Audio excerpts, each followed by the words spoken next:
A 12-year-old boy in a wheelchair was shoved to the ground by an HOA security officer, and no one was held accountable. Roger Stanley hid behind community rules, enforcing power with cruelty and zero remorse. But Tommy had someone in his corner, his grandfather, a quiet veteran who showed up when it mattered most. Just wait until you see how this story turns, and why justice, in the end, didn't need to shout to be heard. Wind Lake Hills was the kind of neighborhood that looked perfect from the outside. Rows of brick homes, evenly spaced driveways, mailboxes that matched, and lawns so manicured they looked like they'd been combed. Every fence was regulation height. Every car stayed in its garage. It was the kind of place where people whispered about garbage cans left out too long. To John Keller, that felt like safety. After the accident, after the surgeries, the physical therapy, and long nights spent beside a hospital bed, he just wanted peace for his son. Tommy was 12, smart beyond his years, and handled his wheelchair like it was an extension of his body. All John wanted was a place where Tommy could simply exist, without stares, without pity, without limits. That afternoon was warm and quiet. Birds sang, sprinklers clicked on and off across the neighborhood like a metronome. Tommy was rolling along the edge of the sidewalk, a few feet from their driveway, racing the sprinkler mist as it arced across the grass. He waved at Mrs. Howard, who was trimming roses. She smiled and waved back. He wasn't on the street. He wasn't blocking anyone. He wasn't hurting anything. He was just being a kid. And then Roger Stanley appeared. Roger was the kind of man who didn't just follow rules, he enforced them. Not because someone asked him to, but because it gave him purpose. Middle-aged, buzz-cut, tan polo, tucked in just a little too tightly. Oakley sunglasses, and a permanent scowl, like the world owed him an apology he'd never get. He wasn't real law enforcement. He was technically neighborhood compliance support. But around here, people just called him security, and he loved the title. He spotted Tommy near the fountain area, a curved brick patio at the center of the cul-de-sac. The HOA technically classified it as decorative common property. Roger had warned skateboarders before. Once, he even shouted at a toddler for chalk drawings on the sidewalk. Now, it was Tommy's turn. Roger approached fast, boots hitting the pavement harder than they needed to. Tommy saw him and instinctively stopped. He'd never spoken to this man, but something about his presence made his stomach tighten. "You can't be here," Roger barked, pointing at the concrete near the fountain. Tommy blinked. "I was just riding—" "This area isn't for bikes or mobility devices," Roger interrupted. "Read your HOA packet." "I live right there," Tommy said softly, pointing back at their house. "Rules apply to everyone. I won't say it again. Off the property." There was a long, awkward pause. Tommy wasn't defiant. He wasn't rude. He just didn't move fast enough. Maybe he was scared. Maybe he didn't understand why someone was yelling at him for using a sidewalk. Then Roger reached forward, grabbed the back of Tommy's wheelchair, and shoved. Hard. It happened in seconds. The wheels lurched. Tommy's balance shifted. The chair tilted sideways and tumbled. A loud clank echoed off the pavement as metal hit concrete. Tommy crashed shoulder first, arms scraping across the curb. The right wheel spun in the air like a toy knocked over in a tantrum. There was no cry at first, just breath, shallow and panicked, then a sound, a soft, wounded gasp as Tommy struggled to lift himself up, his elbow bleeding, skin red and raw. And Roger? He adjusted his sunglasses, looked down for a second, then walked away. No apology, no help, no hesitation. From across the street, behind a curtain, a neighbor watched. She didn't speak, not yet. But her hand flew to her mouth as she saw the boy lying there, one hand pressed to the concrete, trying to right himself. A few houses down, a dog barked. The sprinklers kept turning. And on that perfect little street, lined with perfect little houses, one boy was learning that perfection came with a price. And in Wind Lake Hills, not all rules were made to protect. John Keller was halfway through his shift at the auto shop when his phone buzzed. 3 missed calls, then a voicemail from an unknown number. It was short. nervous. "Hi, this is Mrs. Garcia from across the street. I think something happened with your son. He's okay, I think, but you should come home." His keys hit the counter before the message even ended. The drive felt longer than it should have. His mind kept spinning through worst-case scenarios. Tommy had been doing better, adjusting, opening up again. He'd finally started smiling more. When John pulled into the driveway, he saw his son sitting on the front porch. Tommy wasn't crying. He wasn't angry. He just looked small and hollow. One sleeve of his shirt was torn. There was a scrape across his elbow. His knuckles were raw. The wheelchair's front caster was bent at an odd angle, making it lean slightly forward, like it was ashamed of itself. John knelt in front of him. "What happened?" Tommy didn't answer right away. He looked past his father, at the road, the houses, the fountain at the end of the cul-de-sac. Then he whispered, "I didn't do anything wrong." Mrs. Garcia stood a few steps back, wringing her hands. "I saw it all," she said. "He was just rolling by the fountain. That HOA guy, Roger, he got in his face. And then he pushed him, just like that." John felt his stomach drop. He called the police. It took nearly an hour for an officer to arrive, a young deputy, polite but distracted, as if the entire situation was more of an inconvenience than anything serious. He took some photos, asked Tommy a few standard questions, and then requested to see the community security footage. HOA had a camera mounted on a lamppost overlooking the fountain. The footage was grainy, slightly tilted, but the moment in question was clear enough. Tommy rolling along the sidewalk, Roger approaching. A brief exchange. Then the shove. The officer played it back twice. He scratched his chin, then looked up. "Well, I mean, he didn't exactly hit him. No closed fist. More like a misunderstanding. Doesn't look malicious." John blinked. "He shoved a child out of his wheelchair." "Sure, but look, sir, these HOA folks can be intense, but technically this happened on common property, and there's no clear bodily harm documented. Honestly, this is probably something the HOA needs to handle, not criminal." There was a long pause. John didn't yell. He didn't argue. He just stood there, nodding slowly, as if his mind had left the room before his body. "Is that it?" he finally asked. The officer hesitated. "If you want to file a complaint through HOA channels, I can give you the paperwork." "No, that won't be necessary." The patrol car rolled away. The street went quiet again. No charges, no consequences, no formal report filed. Only a quiet boy with scraped arms, a bent wheelchair, and a father who felt like the ground had just shifted beneath him. That night, after Tommy went to bed early and without a word, John stepped out onto the porch. He looked up at the stars for a long time, then pulled out his phone. His fingers hovered over the screen before he finally tapped the contact labeled Dad, Frank Keller. He hadn't called in a while, but tonight he needed someone who understood what it meant to protect your family when no one else would. The phone rang once, twice. Then he heard a voice on the other end, rough, steady, familiar. "John?" There was a pause. John's voice cracked just slightly. "Yeah, I need you to come out here."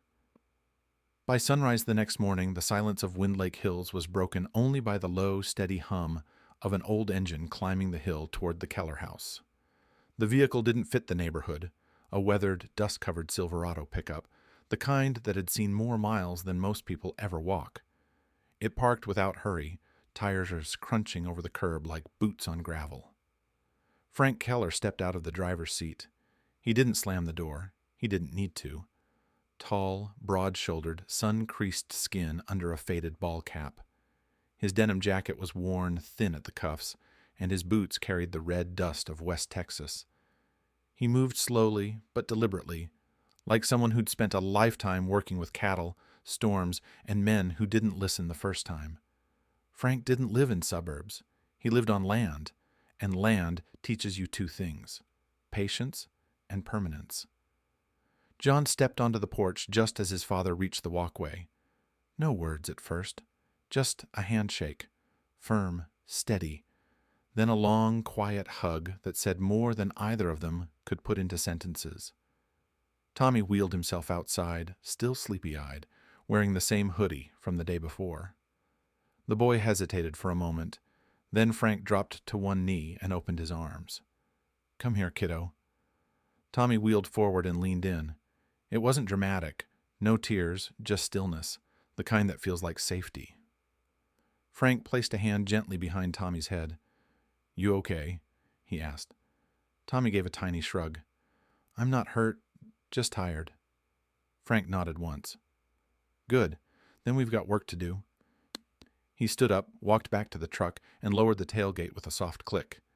Inside, covered in a dark canvas wrap, was a long black hard case, the kind anyone familiar with tools or rifles would recognize.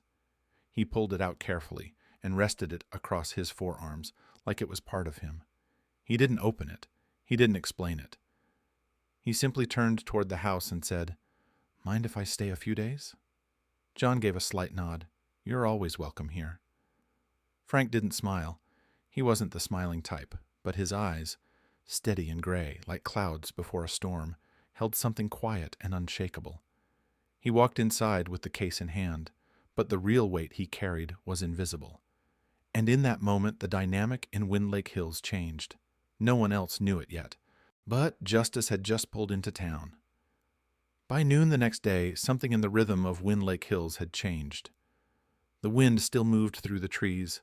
Lawnmowers hummed in the distance. But near the stone entrance of the neighborhood, just past the white-painted sign that read Wind Lake Hills, a community of order, sat a folding lawn chair. And in that chair was Frank Keller.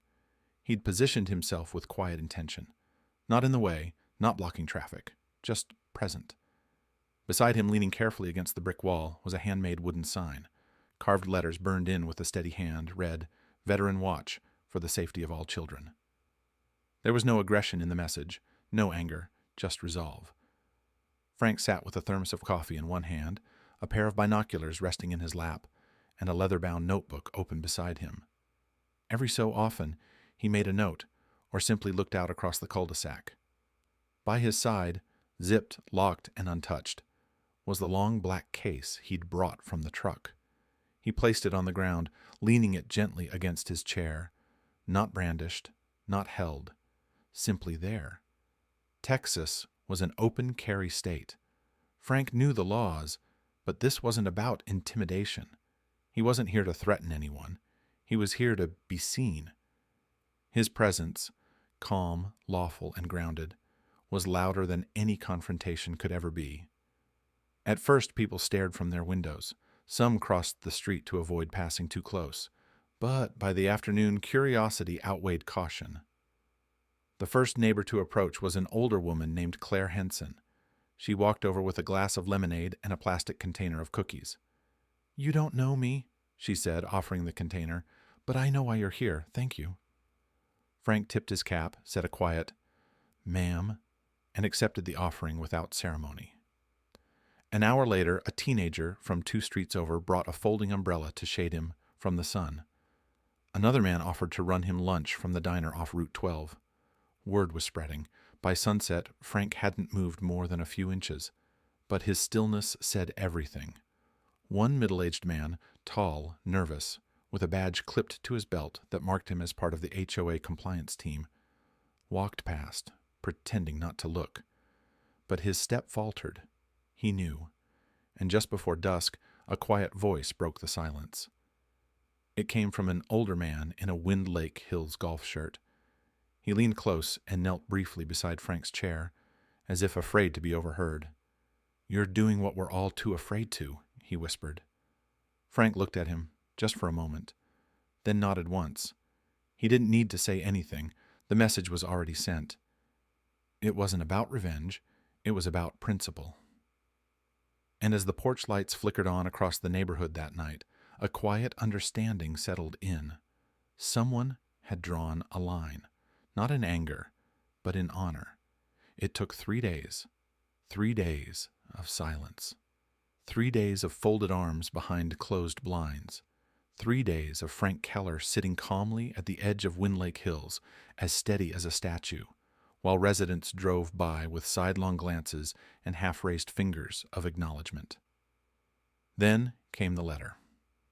A crisp white envelope hand-delivered by an HOA representative wearing a windbreaker with the association's emblem. He didn't say much, just nodded awkwardly, handed the envelope to Frank, and walked away with quick steps. Frank waited until he finished his coffee. Then he opened the envelope. Typed in legal formatting with bolded headers and official language, the letter listed 3 violations: intimidation of personnel, installation of an unauthorized structure on HOA property, display of unaesthetic and unapproved signage. Frank read the letter once, calmly. He didn't frown. He didn't react. Then he folded it neatly down the center, walked over to the stone fire pit near the driveway, and dropped the letter into the ashes of last night's charcoal. It caught quickly. He didn't watch it burn. He simply returned to his chair, poured a new cup of coffee from his thermos, and looked out across the neighborhood as if nothing had happened. But something had happened. Word was spreading. The story, once whispered between neighbors, had started to slip through the cracks. A local journalist, curious about the man in the chair with the wooden sign, drove out for a short segment. It aired that evening on Channel 7. By the next morning, 2 more outlets had reached out. Frank never sought them out, but he didn't hide either. He answered questions plainly, respectfully, and without blame. He didn't accuse. He didn't lecture. He simply told the truth. About Tommy, about what he saw in the footage, and about the silence that followed. And the internet did the rest. One clip from the interview, Frank saying, "I didn't come here to fight. I came here to watch over a boy who can't stand up for himself yet," went viral overnight. The hashtag was simple: #justice for Tommy. It didn't take long before local news turned into national interest. People began commenting from other states. Veterans groups reposted the video. Parents of disabled children began writing open letters. Meanwhile, the HOA doubled down. Instead of addressing the incident, they focused on image control. Their official response came in the form of a public statement from HOA liaison Roger Stanley, the same man who had pushed Tommy out of his chair. In the statement, Roger said, "As a representative responsible for maintaining community safety, I felt threatened in the moment. The child in question was erratic in movement, and I reacted in the interest of public order. 12 years old, paralyzed from the waist down, erratic in movement." That line hit the community like a cold slap. People who'd stayed silent started to speak. Mrs. Garcia, who'd witnessed the whole event, posted her full account online. Other neighbors chimed in, stories of Roger confronting joggers, yelling at teenagers, warning families over birthday balloons. The mask had slipped, and Winlake Hills was no longer quiet. Beneath its picture-perfect surface, something was boiling, not because of Frank's presence, but because his stillness made it impossible to look away. Saturday morning in Winlake Hills started quiet, like most did. Birds chattered in the hedges, lawnmowers buzzed in the distance. A few early joggers passed with earbuds in, nodding as they went, but something in the air felt different. Frank was already at his usual spot near the front gate, folding chair set, thermos beside him. The wooden sign, slightly weathered now, stood proudly in the grass next to him, "Veteran Watch, for the safety of all children." He hadn't said a word that morning, but his presence, same as ever, was enough to draw eyes. Then the sound of fast, heavy footsteps broke the calm. Roger Stanley was coming down the sidewalk with a red face, clenched jaw, and fists balled at his sides. His HOA badge swung from his lanyard as he marched, not walking, not jogging, marching straight toward Frank like a man on a mission. A few phones lifted quietly. Neighbors stepped out onto their porches. Someone pressed record. Roger stopped 2 feet from Frank's chair. "You're violating HOA rules," he shouted, loud enough for the whole block to hear. "This is unauthorized occupation of community space. You're a threat to the safety of our residents." Frank didn't answer right away. He stood slowly, setting his coffee aside, brushing invisible dust from his jeans. Then he looked Roger in the eyes, level, calm, and steady. "No, son," he said, "you threatened the safety of mine." The silence that followed was louder than any yell. Roger's jaw clenched tighter. His hand shot out toward the wooden sign. He grabbed it with a jerk and snapped it clean in half. The top half clattered to the ground at Frank's boots. Then Roger pointed a finger inches from Frank's face. "You want trouble? You'll get it." From somewhere across the street, a voice spoke, not shouting, just loud enough to be heard. "Call the cops." Another voice joined in, firmer. "Somebody already did." Roger's eyes flicked to the phones around him. His posture faltered, just slightly. Frank never broke eye contact. He didn't flinch, didn't move. "Go ahead," he said, voice quiet but clear. "Do it, please." Roger opened his mouth, but nothing came out. And for the first time since he'd strutted into view, he didn't look like the man in charge. He looked like someone who'd realized too late. The moment he chose wasn't his anymore. That moment belonged to everyone watching, and they were watching closely. What Roger Stanley didn't know, couldn't have known, was that he wasn't the only one watching that afternoon near the fountain. Across the street, tucked beneath a row of tulips and ivy, was a small black device mounted discreetly on the side of a mailbox. Mrs. Garcia had installed the Nest camera a few months earlier after her garden tools were stolen. It wasn't visible from the sidewalk. It wasn't flashy, but it was always on, and it saw everything. The video wasn't dramatic. No shaky movement, no shouting, just quiet, steady footage of Tommy rolling down the sidewalk. Then Roger approaching. A brief exchange, and then the shove, the wheelchair tipping, the boy falling, one wheel spinning in the air. A pause, and Roger turning away without a word. Mrs. Garcia hadn't planned to use it, but after seeing Roger's public statement, after hearing him call Tommy erratic, she opened the app on her phone, found the timestamp, and pressed download. She didn't post it publicly. She didn't want attention, but she did what she believed was right. First, she sent it to the local news outlet that had interviewed Frank. Then, she sent it to the county sheriff's office. She didn't include commentary. She didn't need to. The footage spoke for itself. Within 48 hours, the response was swift. An unmarked vehicle pulled into Wind Lake Hills just after 7 a.m. Two deputies knocked on Roger Stanley's door. Calm, professional, by the book. He was read his rights and taken into custody on charges of misdemeanor assault against a disabled minor, a charge that carried real legal weight. The neighborhood didn't celebrate openly, but there was a quiet, visible shift. Lawns were mowed with a little more ease. Windows opened. People waved again. Roger's security contract, the one he'd held onto like a badge of honor, was revoked by noon that same day. By evening, the story hit the 6 o'clock news. Local HOA enforcer arrested after video reveals misconduct toward disabled child. The footage aired for 6 seconds. That was all it took. No one shouted. No one cheered. But in homes all across Wind Lake Hills, people turned off their TVs, set down their remotes, and just sat with what they'd seen. Because now the truth wasn't a rumor. It wasn't a claim. It was evidence. And in the end, it wasn't anger or confrontation that brought Roger down. It was a quiet camera, a neighbor who chose to act, and the steady hand of consequence. The monthly HOA meeting was never a lively event. Usually it was attended by the same 7 people, most of whom cared more about grass length than community values. But this time, chairs filled early. People stood in the back. Some leaned against the walls. Others sat quietly with notepads, not because they expected to speak, but because they wanted to witness what would happen. The room, a modest, echoey space inside the neighborhood clubhouse, buzzed with quiet tension. Not anger, not fear, just expectation. At the front table sat the board, 5 members, all older, dressed neatly, visibly uncomfortable.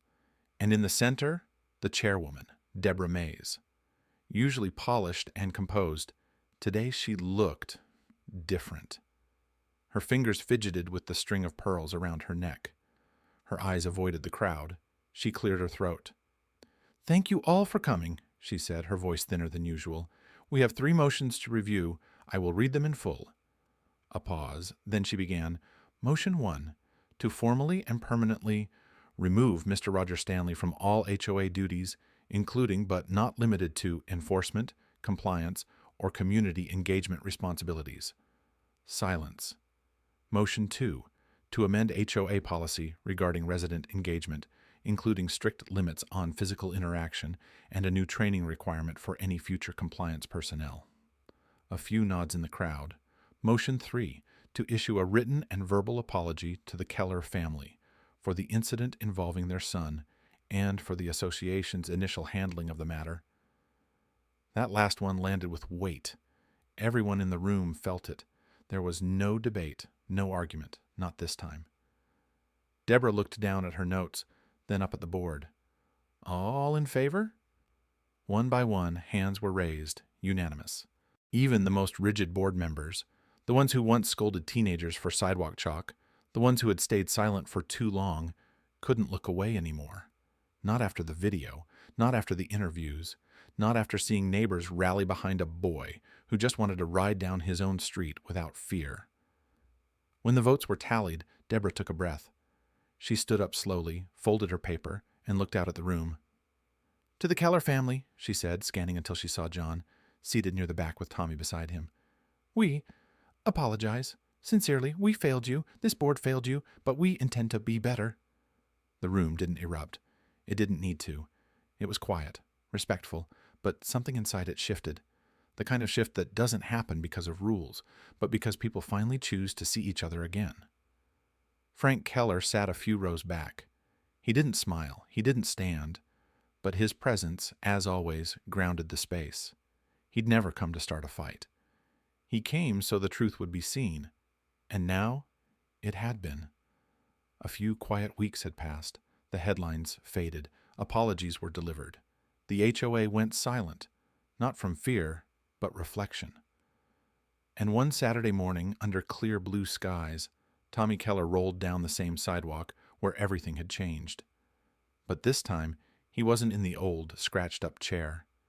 This one was new, a sleek titanium frame, racing wheels, smooth bearings, a gift from a veterans nonprofit, sent without fanfare, but full of meaning. Tommy moved like the wind, confident, steady. His arms worked in rhythm, but there was no tension, no fear, only freedom. As he neared the neighborhood entrance, he saw the familiar folding chair beneath the oak. Frank was there, as always, thermos in hand, hat pulled low, watching. Tommy slowed just a little. Frank looked over, nodded. "Looking fast, partner." Tommy smiled wide. "I'm not scared anymore, Grandpa." Frank tipped his hat. "That's my boy, and don't worry, I'll be here just in case anyone forgets." And with that, Wind Lake Hills became what it always claimed to be, a safe place. Not because of fences or rules, but because one man and his quiet watch reminded everyone what justice really looks like.